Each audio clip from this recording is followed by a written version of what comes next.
Hi, this is Geeks Assembled Audio Heads, and it's a spooky sort of October thing that we're going through. And this audio adventure that we were listening to is called Salem's Ghosts, and it's about Salem, Massachusetts, where I stood next to Elizabeth Montgomery's bewitched character uh, statue in the center of town. And it's a really interesting place, Salem is. And it's got this one is this story is about a family that escapes and one that does not, from the witch trials in the 1600s. And boy, oh boy, it was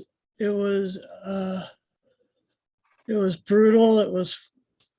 There was lots of torture being done, and a sheriff family named the Cabots. And we all think of Cabot Cove as a nice place to go in Maine, but Cabots, the name Cabot is an old name in New England. We live right here by Cabot Street. So, I mean, there's been Cabots all the way up and down, all the way from Rhode Island to Maine. Anyway, the sheriff's families were named Cabots, and they were some brutal dictators. Anyway, yeah, it's interesting, and Salem is featured heavily, as are the places in Salem where you may find these things happening. This is right across from the witch house, which they've mentioned, and then there's the field, and the field became the company, the little factory. And so and it basically starts with well, in the modern-ish time, it talks about a fire that happened and where all these things have burned. Anyway, it's really great. It's a really great piece, and it was created in lockdown, much like Doctor Who Lockdown was created in lockdown. But this is a piece that was done by Joel Austin, who wrote it, directed it, and narrated it. And I know that Lee doesn't like narration, and I'm just going to put it forth to him to opening thoughts. And I think I know where this is going to go. Hold on, let me just, I need this before I start. I can't stand narration. I'm sorry. And with him narrating bits here, bits there, everywhere through the audio, it annoyed me. I bet it really did. It really did. I knew you were going to say that once I'd heard the whole thing. I'm sorry. I think you've got the name wrong, because it was Corwin, not Kovitz. The high sheriff was High Sheriff George Corwin, as far as I remember. Okay, but we digress. Yeah, it's supposed to be based on true events. I mean, I don't know how true it is. They're mostly just going by the historical documents, aren't they? The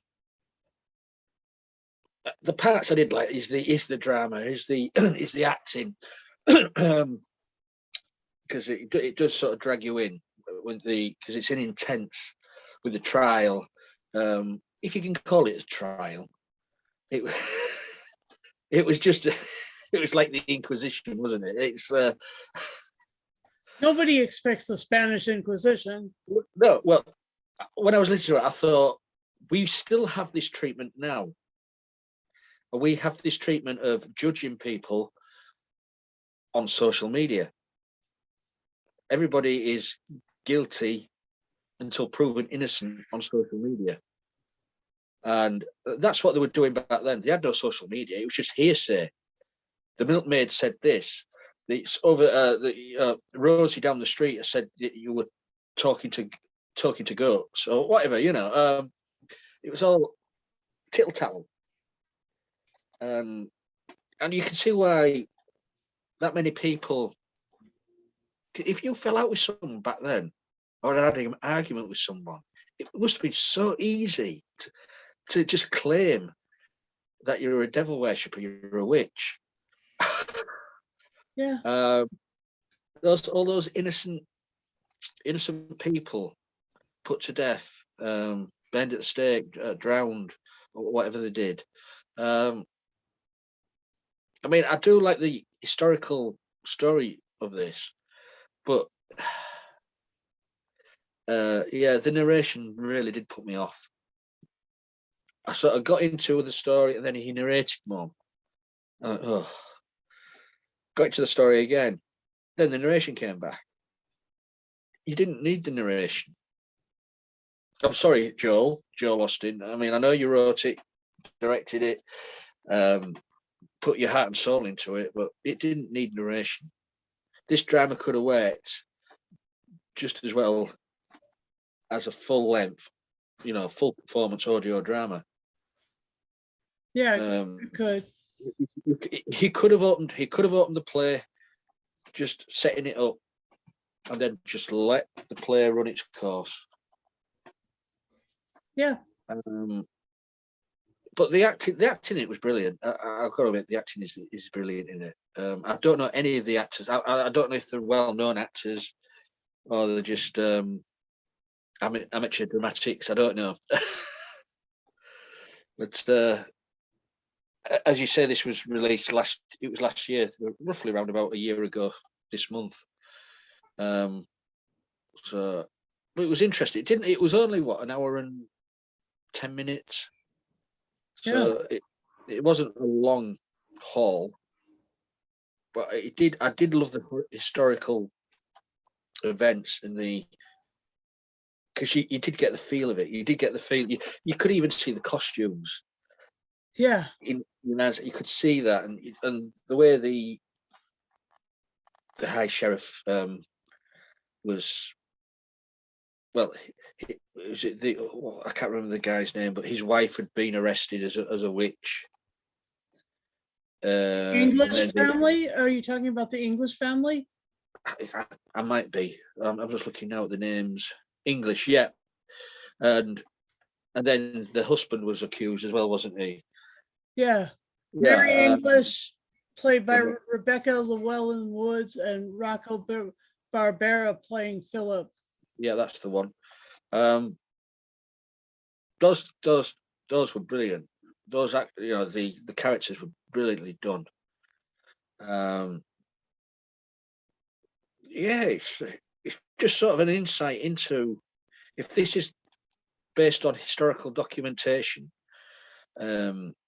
which I don't have no argument to say otherwise. God, it must have been another like that. It must have been a reign of terror, like they did in France. Yeah. So yeah, but yeah, I enjoyed it for what it was.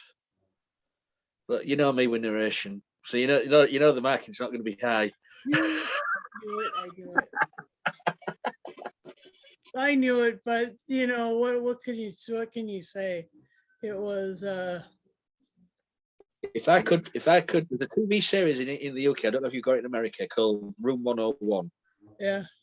If I could put narration into Room 101, I would.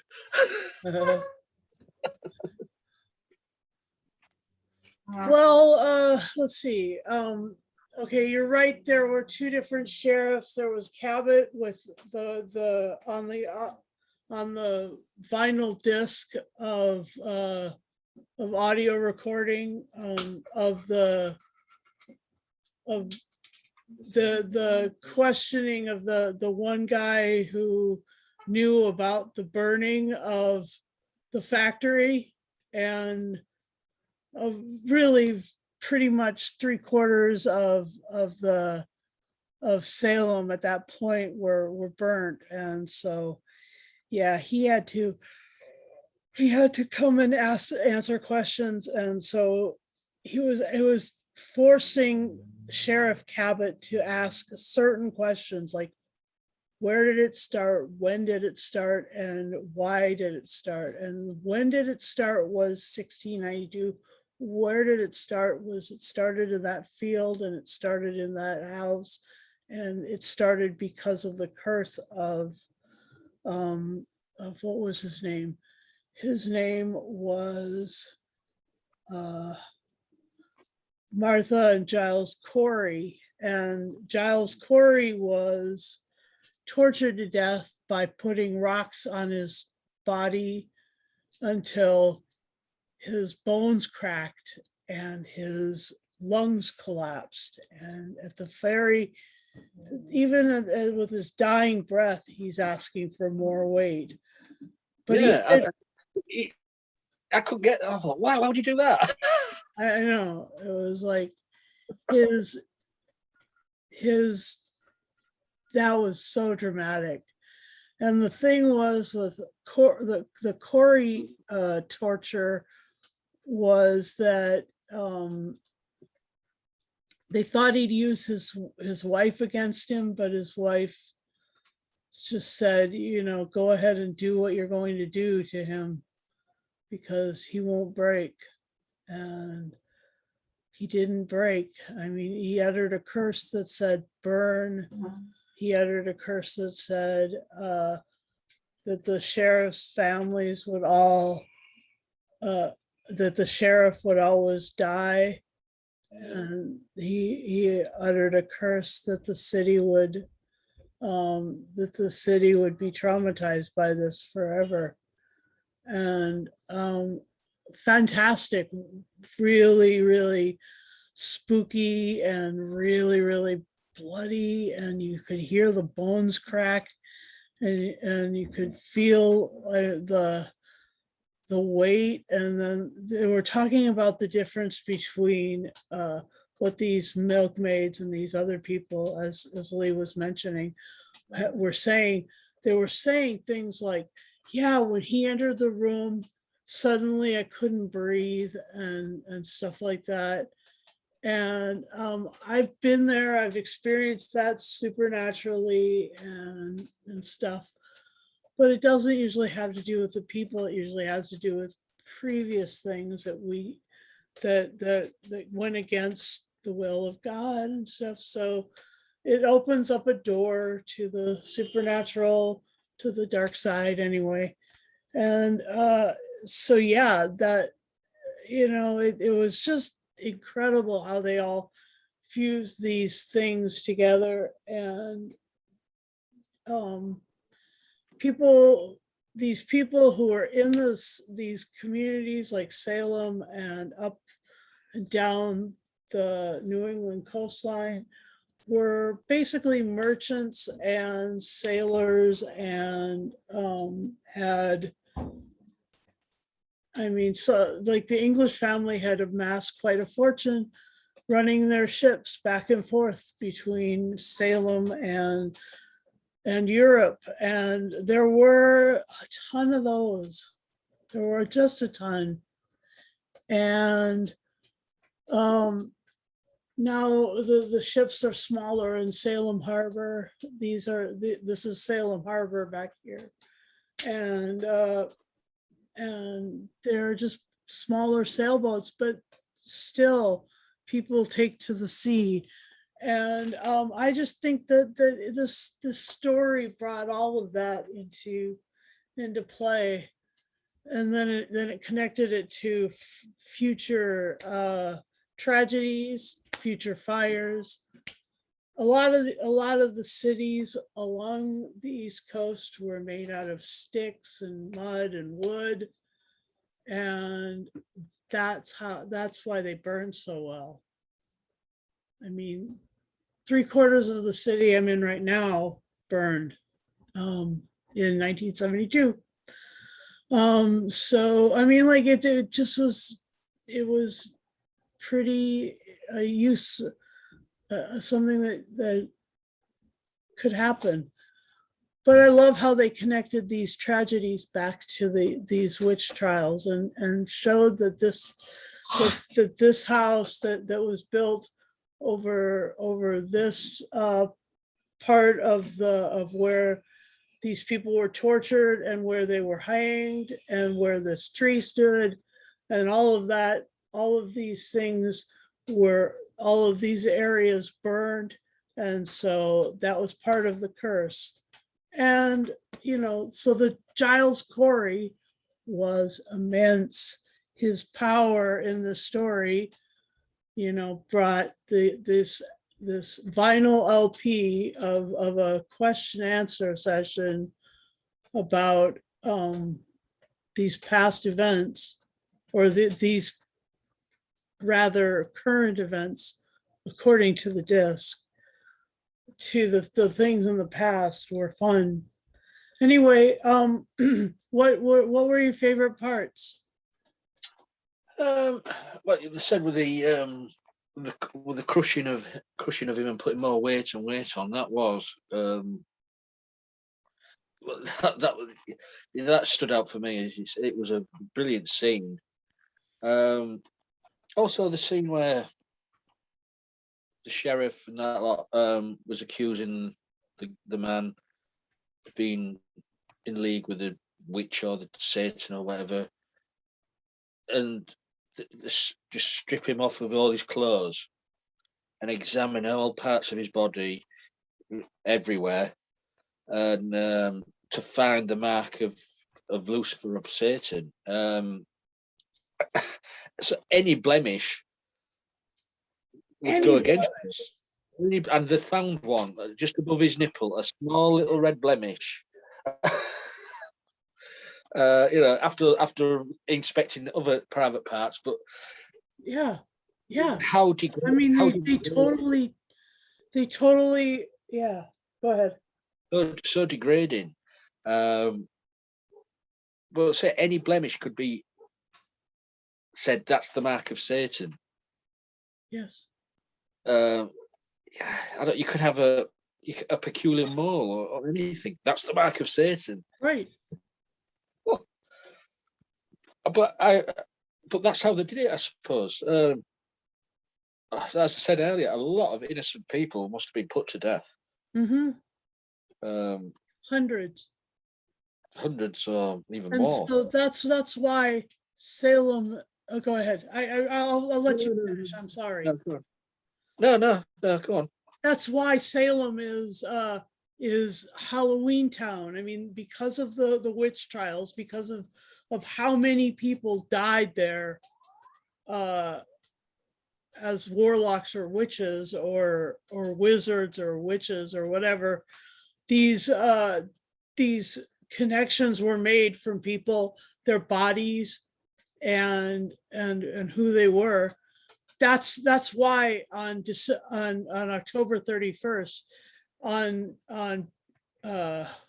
what's it called, on Essex Street in Salem, they have hundreds of thousands of people, 500,000 people show up. Wow. In that week, and then on that night. It's incredibly well attended now. So go ahead.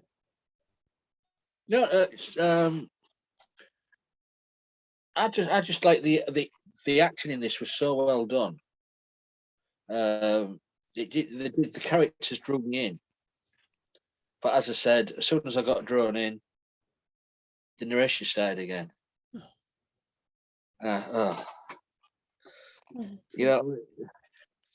Got me there a false sense of security. But it was an interesting history lesson for me because I don't really know much about Salem. Yeah. I mean, I know bits and bobs, you know, the trials. You hear these things, but you don't know the in depth of it all. Yeah. So it was an interesting listen. Interesting always sounds like a sort of a backhanded compliment in some ways. Wait till I- When wait when till I sc- when we sucked, our choir director would say, "Oh, well, that was interesting." So I hear what you're saying, Lee. The important thing to remember is that in this the narration was just there to share some things like the connections between this land and this where these people were tortured and this and then also to tell really what the modern equivalent was, because when they offered him 7,000 pounds, that was at this in the modern what did they say, that they gave him about $300,000 in current US currency. So I mean they really didn't recompensate or compensate for these injustices that were done to all these people. And a lot of it had to do with the pilgrims. The pilgrims came here wanting a holy place, and yet other people came because it was there was so much land after they elbowed the Native Americans out. Yeah, that's another thing is like, currently, like all these Native Americans, hundreds of Native Americans are disappearing every year, just disappearing and stuff. So that's really eerie too. But the story had the two families. There was the English family.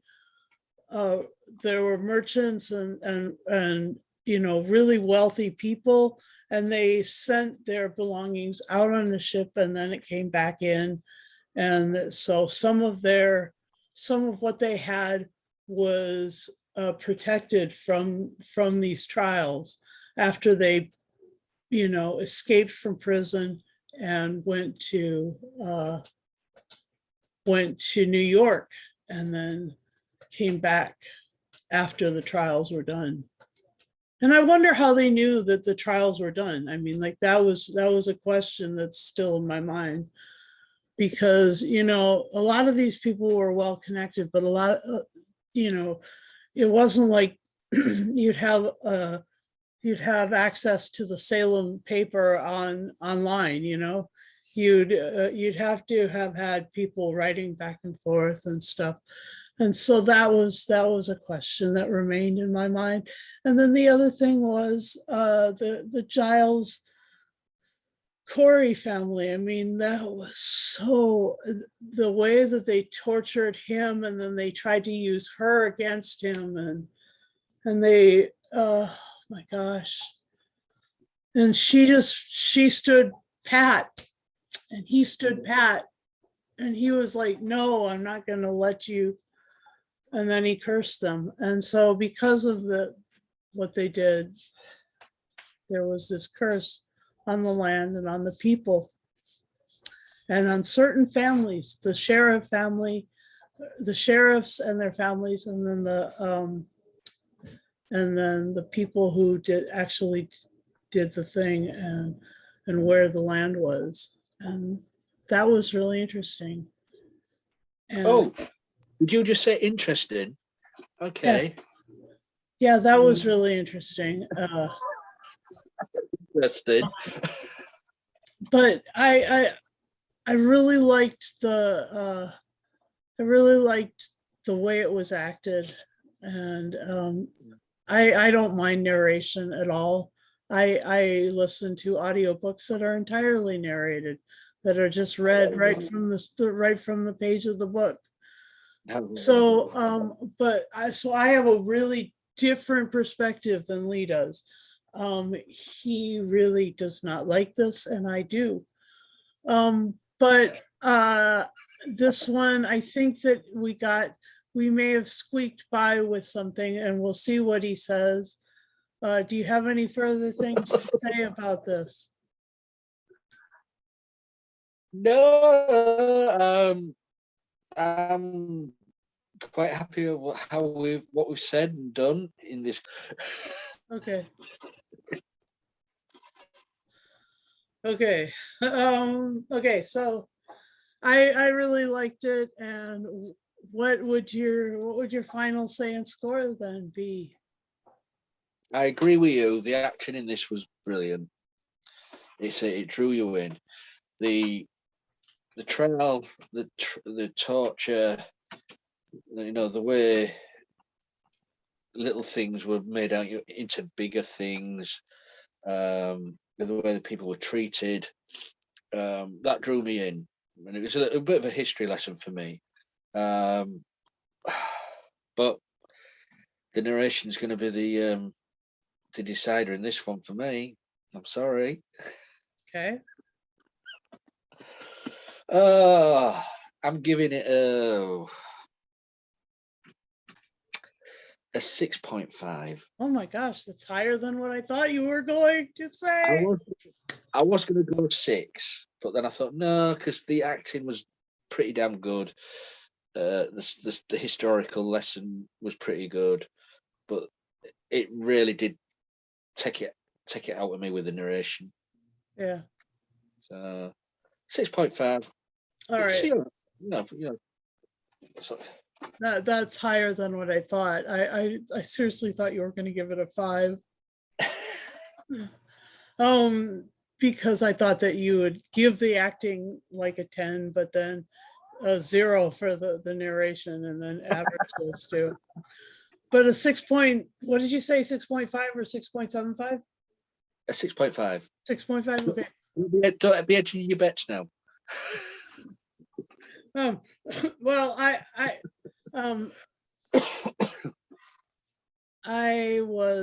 enjoyed every minute of this. Oh boy, it was incredibly brutal, incredibly. I mean, when you can hear the bone snap of somebody who's being crushed, that'll do. And then, as Lee had mentioned, the scene where he is being examined under his scrotum, and they pulled his butt cheeks apart. I mean, they did everything. They looked everywhere for this mark, and they found it by his nipple. Oh my gosh. You'd think they would see it right off the bat, but I think they were more interested in just humiliating him and playing with his private parts and stuff. And oh my gosh. So I'll give this an 8.5 out of 10. It was as good as some of the companion chronicles I've listened to. It was as good as some of the it was definitely as good as the audiobooks that I've listened to, because of the full cast part of it, which Lee enjoys so much more than he does the narration. And I like that we know each other pretty good now, and we can like back and forth and talk about these things. So without further ado, I'd like to say that we don't know what we're doing in 2 weeks, but we'll do one more spooky thing, and maybe connect it to something that we're doing with Stephen King, maybe, who knows. But the important thing is that we have come to the end of this podcast. Thank you for watching. Thank you, Lee, for coming and speaking with me about Salem and about Salem's ghosts. And I'd like to invite you all to come to Massachusetts. Wear your mask get your jab, get your vaccination, and come to Massachusetts and go to Salem. It's beautiful. It's super spooky, and they have the most immense Halloween celebration up and down the eastern seaboard, and New England welcomes you. And the leaves are changing, so you'll be able to see gorgeous color as well. And you know, don't forget your costume, because it is worth dressing up for. Oh my gosh, even in period costume. Wow. You're right about the period costumes, that you could actually see them in your mind. Yeah. And so please like this or don't like this, whatever you want to do. Thumbs up, thumbs down, just interact with it. And then definitely, if you feel like commenting, put it in. Lee will get back to you right away. And if you'd like to join us, please do, because we love to have other people on these audio casts. And on our main stage cast, which is the Friday night, 7 p.m. UK time, and 2 p.m. your time, 2 p.m. Eastern time, 11 a.m. Pacific.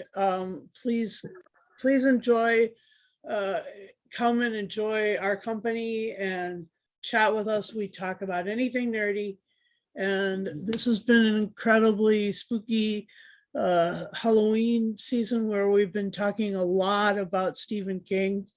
We've done 5 casts so far about Stephen King stuff, and we have some more this week. Oh yes. Our